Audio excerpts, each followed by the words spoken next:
the people that we really care about, the people that we want to leave a legacy for.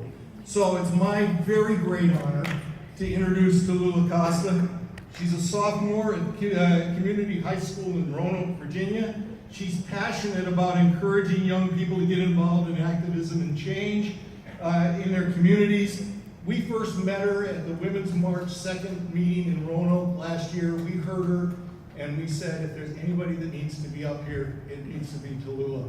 So we're very excited. She's a co-founder of STAAR, the Social Teen Activism Alliance in Roanoke. Tallulah loves learning. She's got some great parents.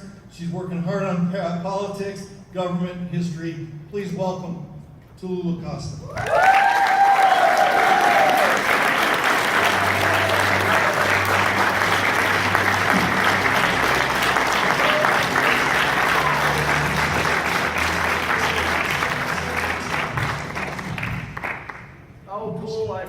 Sorry. Okay, okay, thank you so much. Good afternoon. My name is Tallulah Costa. I'm 15 years old and a sophomore at Community High School in Roanoke, Virginia.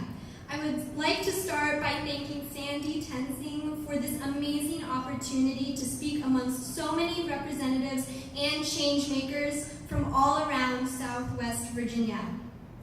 As a young woman under the age of 18, it has been difficult to watch the elections without being able to vote myself. This helpless feeling of watching people be elected who I strongly disagree with pushed and inspired me to seek out other ways I could influence my community and government. I have seen our administration's and representatives' decisions affect my friends deeply as well. We cannot even vote, and yet a judge whose views deeply contradict our beliefs has just been appointed to the Supreme Court for a chunk of our adult lives. We cannot even vote, and yet we see our future crumbling away as student debt rises and climate change worsens, two things that our administration chooses to ignore. This is why it is so important that those who can vote do vote. Who you elect impacts everyone in this country, not just you individually. That is why we must turn the 9th and 6th District blue this November.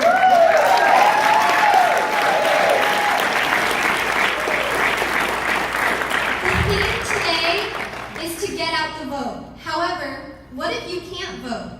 I struggled to find ways to be a part of my community before the 2016 election, but truthfully, I really didn't have the drive.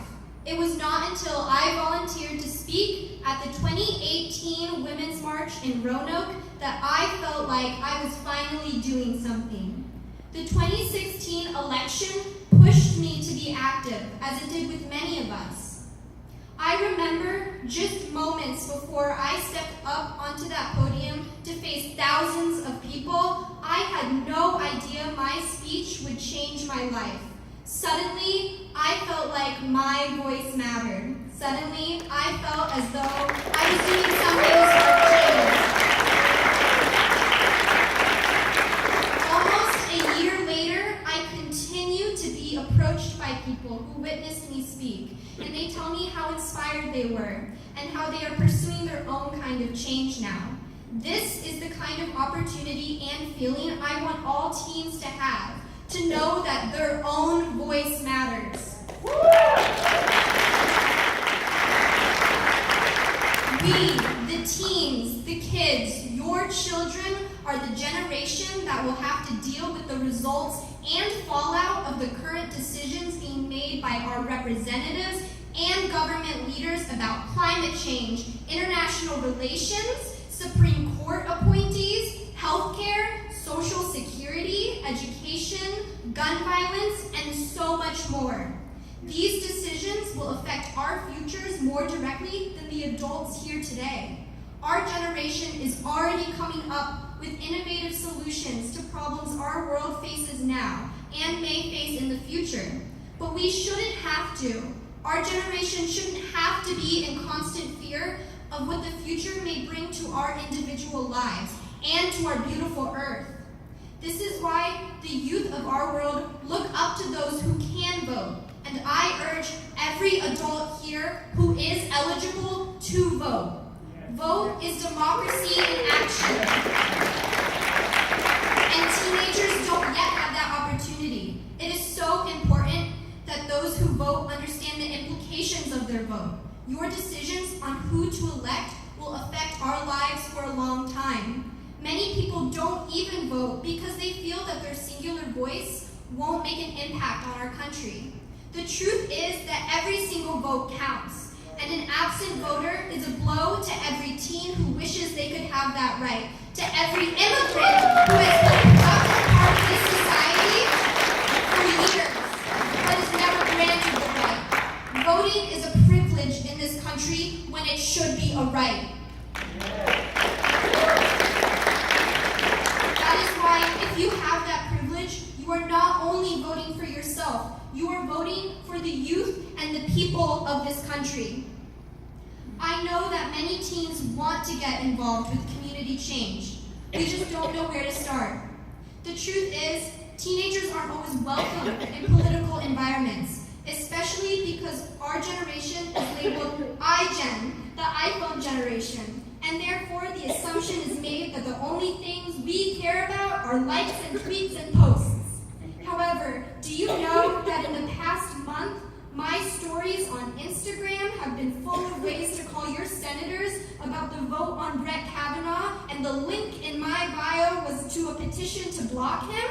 There are all sorts of activist and feminist accounts run by teenagers all over the world, constantly sharing news and information that is important to our generation. The idea that our generation is lost in the world of social media is not at all entirely true. Adults need to know that when we are present on social media, we're often sharing political views and media coverage of events that are important to our lives.